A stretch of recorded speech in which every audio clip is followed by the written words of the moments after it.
Hello friend, my YouTube channel Shivan story में आप सभी का स्वागत है। आज की कहानी है काश अनपढ़ ही होता। शंकर दयाल पेशे से तो वकील थे, जो सरकारी मुलाजिम ना थे, परंतु बुद्धि के तेज व्यक्ति थे, इसलिए अच्छा खासा कमा लिया करते थे। उम्र ज़्यादा हो चुकी थी, इस कारण अब वकालत छोड़ दी थी और अधिकतर समय घर पर ही व्यतीत होता था। खाली वक्त में अखबार पढ़ना और जब कभी उससे भी मन की हताशा दूर ना हो तो अपने बड़े बेटे मोहन को बुरा भला कहना, यही था शंकर दयाल की दिनचर्या। बड़ा बेटा मोहन भी उनकी बातों को दिल से नहीं लेता था, बस उनकी आदत है यही सोचकर बर्दाश्त कर लेता था। शंकर दयाल का घर पूरी तरह से सुख संपन्न था, क्योंकि दो छोटे बेटे सोहन रोहन सरकारी नौकरी पर थे। एक डॉक्टर तो एक पुलिस में था। महीने भर में अच्छी खासी रकम घर पे आ जाती थी। इतना रुपया पाकर शंकर दयाल का दिल खुशी से झूम उठता था, परंतु जैसे ही उसकी नज़र मोहन पे पड़ती, वैसे ही उसकी हंसी गम हो जाती और वह अपने अनपढ़ बेटे को कोसने लगता था, क्योंकि वह चाहता था कि मोहन भी अपने भाइयों की तरह पढ़ लिख कर सरकारी नौकरी करे। परंतु शंकर दयाल के अथक प्रयास से भी मोहन का मन पढ़ाई में ना लगा। अब तो आलम यह था कि रोज़ मोहन को गाली देना और घर का सारा काम मोहन से ही करवाना, ये सब दया शंकर की आदत में शुमार हो चुका था। जब कभी भी कोई व्यक्ति अपनी बेटी की नौकरी लगने की खबर शंकर दयाल को सुनाता, तो शंकर दयाल का गुस्सा मोहन पर दुगना फूटता था। मोहन की अब नई यही दिनचर्या बन चुकी थी कि खेत से चारा काट कर लाना और मशीन से काट कर जानवरों को डालना और घर का खाना भी बनाना और शाम को शंकर दयाल के पैर दबाना। इतना करने के बावजूद भी उसे इनाम में गालियां मिलती थी, परंतु फिर भी उसके मुंह से कभी भी शंकर दयाल के खिलाफ एक शब्द नहीं निकलता। जब कभी भी वो ज़्यादा उदास होता तो अपनी माँ की फ़ोटो को गले से लगाकर बहुत रोता, जो 2 साल पहले ही गुजर चुकी थी। एक दिन शंकर दयाल कुर्सी पर बैठे अखबार पढ़ रहे थे, तभी शंभू एक मिठाई का डिब्बा लेकर वहां आया और शंकर दयाल को वो मिठाई का डिब्बा दिया। यह देखकर शंकर दयाल का चेहरा तिलमिला उठा, क्योंकि शंकर दयाल बहुत ही ईर्ष्यालु व्यक्ति था। किसी और की खुशी उससे बर्दाश्त नहीं होती थी, इसलिए कोई भी व्यक्ति उसे अपनी खुशियों में शामिल नहीं करना चाहता था। शंकर दयाल में बोए चढ़ाकर कहा, क्या बात है शंभू, आज तू बहुत मिठाई बांट रहा है। आखिर इस खुशी का कारण क्या है? क्या कोई लॉटरी लग गई है? शंभू ने प्रत्युत्तर में कहा, बात यह है कि भैया, आज मेरे बेटे की पुलिस में नौकरी लग गई है। शंकर दयाल ने शंभू को आश्चर्य भरी निगाहों से देखते हुए पूछा, क्या कह रहे हो? तुम्हारे बेटे की नौकरी लग गई है? वही बेटा जो 12वीं में लुढ़कते लुढ़कते बचा, वो आज पुलिस बन चुका है? अरे, हमें तो विश्वास ही नहीं होता कि उसकी भी नौकरी लग सकती है। शंभू ने नर्म भाव से कहा, हाँ भैया, उसकी ही नौकरी लग गई है, बस सब ऊपर वाले की कृपा है। आज मेरा बेटा पुलिस वाला बन गया है, इसी खुशी में आज हम लड्डू बांट रहे हैं। तब तक मोहन भी वहां आ चुका था। शंभू ने मोहन को देखकर डब्बे में से एक लड्डू निकालकर मोहन को देते हुए कहा, बेटा, आज बड़ी खुशी की बात है, तुम्हारा दोस्त रवि आज पुलिस बन गया है। यह सुनकर मोहन खुशी से झूम उठा और खुश होकर शंभू से पूछा, क्या काका, सच में मेरा दोस्त पुलिस वाला बन गया है? तभी शंकर दयाल ने मोहन को घूर कर देखा तो मोहन छटपटा कर एक कोने में खड़ा हो गया। शंकर दयाल ने आंखें गुरेज कर मोहन की तरफ देखते हुए कहा, देख ले, एक वो है जो पुलिस में लग गया और एक तू जो भैंसे चराता है। अरे, कितनी बार तुझको समझाया कि पढ़ ले, तूने मेरी हरगिज न मानी। अरे, तू तो बस इस धरती के लिए बोझ है, इससे ज़्यादा और कुछ नहीं समझा। शंभू को यह देखकर मोहन पर तरस आ गया। उसने नरम स्वर में शंकर दयाल से कहा, अरे भैया, क्यों बुरा भला कह रहे हो मोहन को? अरे, उसका मन पढ़ाई में नहीं लगा तो नहीं लगा, इस तरह आप इसे बुरा भला क्यों कहते रहते हो? आप अगर मेरी मानो तो आप ना मोहन की शादी करा दो। 2 घर में बहू आएगी तो आपका भी ख्याल रखेगी और मोहन का भी ख्याल रखेगी। शंकर दयाल ने मोहन की तरफ देखा और फिर शंभू से कहा, अरे, इसे अभागे को कौन ब्याहेगा अपनी बेटी? इससे शादी करने से पहले वो अपनी बेटी को जहर ना दे दे। शंभू ने प्रत्युत्तर में कहा, अरे क्यों नहीं, हमारे साले की बिटिया है रज्जो, आप अगर राजी हो जाओ तो रिश्ते की बात चलाएं। शंकर दयाल ने शंभू की बात को नकाराते हुए कहा, नहीं नहीं, वो तो बिल्कुल अनपढ़ है और मैं इसी एक अनपढ़ को बड़ी मुश्किल से बर्दाश्त कर पा रहा हूँ, उसे कैसे कर पाऊँगा? शंभू ने जवाब दिया, अरे आप भी कमाल करते हो। अब मोहन जितना पढ़ा लिखा है उतनी ही पढ़ी लिखी बिटिया मिलेगी। मेरी मानो तो फिर एक बार सोच लो। बिटिया बहुत कामेरी है, घर का सारा काम अकेले ही कर लिया करेगी। शंकर दयाल ने कहा, अरे ऐसे तो इसका ब्याह कब का हो चुका होता।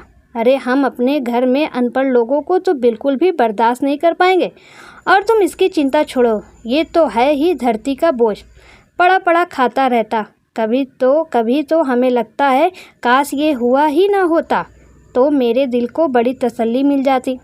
शंभू ने दयाल शंकर को समझाते हुए कहा, ऐसे मत बोलो, लड़का सयाना हो चुका है, कहीं आपकी बातों में आकर कुछ उल्टा सीधा कर लिया तो। शंकर ने जवाब दिया, अरे कर ले जाके तो क्या फ़र्क पड़ेगा हम पर। अरे हमारी तो दो दो पट्टे कमा रहे हैं। अरे कल मरे तो आज मर जाए, कम से कम धरती का बोझ तो कम होगा। शंकर दयाल की एक एक बात मोहन को अंदर तक तोड़ रही थी। आज उसकी हिम्मत जवाब दे चुकी थी। आज उसने अपने जीवन को खत्म करने का अंतिम निर्णय ले लिया था। आज उसने एक बड़ी सी रस्सी ले ली और चारा लेने के बहाने से निकल गया और खेत पर खड़े नीम के पेड़ पर उसने फांसी लगा ली। जब रात अधिक हो गई और मोहन घर वापस नहीं लौटा तो शंकर दयाल ने आस पड़ोस में पता किया। पता करने पर पता चला कि वो खेत से चारा लेकर वापस ही नहीं आया था। अब शंकर दयाल खेत पर गए। वहाँ वो नीम के पेड़ की तरफ देख सन्न रह गए, क्योंकि नीम के पेड़ पर मोहन की लाश झूल रही थी।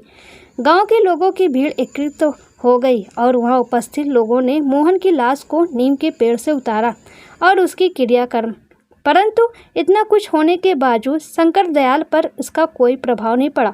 वो पहले ही की तरह जिंदगी जीने लगा।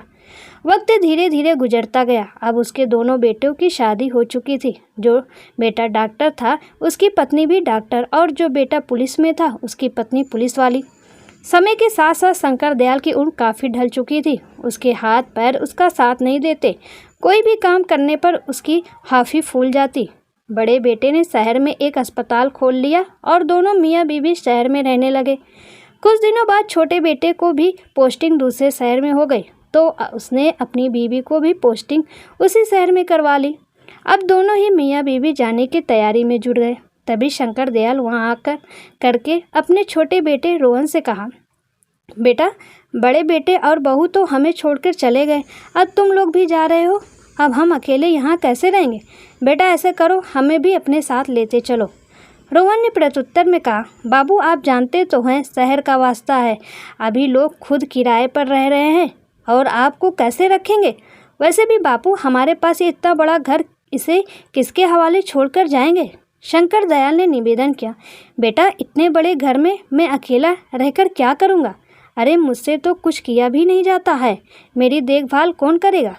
रोहन ने शंकर दयाल को समझाते हुए कहा, बाबू आप चिंता मत करो, मैं इस घर को बेचकर शहर में एक नया घर ले रहे हैं, बस वो यहाँ से घर बेचेंगे और वहाँ नया घर खरीद लेंगे। हाँ बापू, ये ही 2-4 दिन में सेठ इस घर को खरीदने आएगा। आप घर के कागजात पर साइन कर देना और सेठ से 3 लाख रुपए भी ले लेना और शहर चले आना। और जब शहर पहुंच जाओ तो ये रहा मेरा नंबर, हमें कॉल कर लेना, मैं तुम्हें लेने या आ जाऊंगा। आप चिंता मत करो, बस 2-4 दिन की ही तो बात है। और फिर रोहन शंकर दयाल को अपने गले से लगाता है और उनके पैर छूकर वहाँ से चल जाता है। आज इतने बड़े घर में शंकर दयाल अकेला था। जब उससे भूख लगी तो उसने रोटी बनाने के लिए आटा गूंथा। बूढ़े हाथों में इतनी जान कहाँ थी कि जो आटा भी सही से गूंधा जाए। आज उसे अपने बड़े बेटे मोहन की याद रह रहकर आ रही थी। यादों का सैलाब जब ज़्यादा हो गया तो उसे अपनी आंखों के सामने मोहन का अक्स नज़र आने लगा। वो मोहन का आटा गूंथना और रोटी बनाना एक एक करके सभी दृश्य उसकी आंखों में तैरने लगे। उसकी बूढ़ी आंखों में आज आंसू झलक उठे और मन में सिर्फ एक ही आवाज़ निकल रही थी कि काश आज मेरा अनपढ़ ही होता तो उसकी शादी होती और एक अनपढ़ बहू इस घर में आती। कम से कम वो अपने घर में तो रहती और खाना बनाती। मोहन मेरा घर का सारा काम करता और मैं पहले की तरह ही कुर्सी डालकर बैठे अखबार पढ़ता। परंतु अब सपनों को देखने से होने वाला क्या है? जो कुछ उसने किया आज वो उसके सामने था। 2-4 दिन यूं ही गुजर गए और वो दिन भी आ गया जिस दिन सेठ ने रुपए देने के लिए कहा था। सेठ ने घर के कागज़ पे साइन करा लिया और शंकर दयाल को 3 लाख रुपए दे दिए। रुपए मिलते ही शंकर दयाल शहर जाने की तैयारी कर ली और शंकर दयाल ने रोहन को फ़ोन करके सब बता दिया कि वो बस स्टॉप पे उसका इंतज़ार करेंगे। कहे मुताबिक शंकर दयाल वहाँ पहुँच गए और बैठकर रोहन का इंतज़ार करने लगे। तभी वहाँ रोहन आ गया और शंकर दयाल के पास आकर कहा, बाबू आप पैसे लाए हो ना, मुझे दे दो।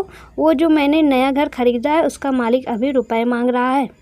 अगर मैंने उसे अभी रुपए नहीं दिए तो वो अपना घर किसी और को बेच देगा। शंकर दयाल ने रुपयों का बैग झटपट से रुपए रोहन को दे दिया।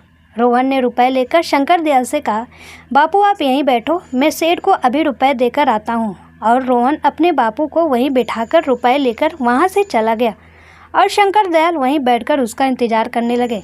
समय धीरे धीरे काफ़ी बीत चुका था, परंतु रोहन अभी तक वापस नहीं आया था। शाम होने को थी। शंकर दयाल बहुत ही चिंतित था कि रोहन अभी तक नहीं आया। उससे रहा नहीं गया तो उसने एक राहगीर से वही फ़ोन नंबर लगवाया जो उसे रोहन ने दिया था, परंतु फ़ोन भी स्विच ऑफ आ रहा था। अब शंकर दयाल की चिंता और भी अधिक बढ़ चुकी थी। वो हताश बैठा ही हुआ था कि तभी उसे एक मोटरसाइकिल आते हुए दिखाई दी जिस पर रोहन बैठा हुआ था। वह दूर से ही रोहन को आवाज़ लगाने लगा, परंतु रोहन शंकर दयाल को पास से देखता हुआ निकल गया। आज रोहन ने उसे बहुत बड़ा धोखा दे दिया था जिसकी उम्मीद शंकर दयाल को बिल्कुल भी ना थी। अब शंकर दयाल वहीं बैठकर रोने लगा। अब अंधेरा काफ़ी ढल चुका था। शंकर दयाल के पास 100 रुपये थे जो उसके घर वापस आने के किराए के लिए उपयुक्त थे। शंकर दयाल बस में बैठकर घर आ गया। घर क्या, गांव आ गया, क्योंकि अब घर तो सेठ का हो चुका था। अब उसके पास घर नहीं था तो रात को अकेले गांव की चौपाल पर बैठकर काफ़ी देर तक रोता रहा। फिर अपने आंसू को पोंछ कर उठा और हाथ में एक रस्सी लेकर उसी नीम के पेड़ के पास गया जहां मोहन ने आत्महत्या कर ली थी। उसी पेड़ के नीचे बैठ के दहाड़े मारकर रोने लगा और रोते हुए कहा, बेटा मोहन, आज मेरे लिए खाना बनाने वाला कोई नहीं है। आज तेरा बाप इतना बूढ़ा हो गया कि अपने हाथों से अपने लिए खाना भी नहीं बना पाता है। आज बहुत अरसे हो गए हैं तेरे हाथ का खाना खाए। आज फिर से तेरा बाप तेरे हाथ का खाना चाहता है। खिलाएगा ना बेटा? आज तेरा बाप तेरे लिए खाना खाने जा रहा है। तू अपने सभागे बाप को अपने घर में स्वीकार करेगा ना? कहीं अपने भाइयों की तरह मुझे निकाल मत देना। इतना कहते कहते वो फूट फूट कर रोने लगा और अंत में उसी नीम के पेड़ पर रस्सी डालकर फांसी लगा ली। 5-6 मिनट तक वह फड़फड़ाया और फिर एकदम शांत पड़ गया। उसकी गर्दन नीचे की लटक गई और वह अंतिम धाम को चला गया।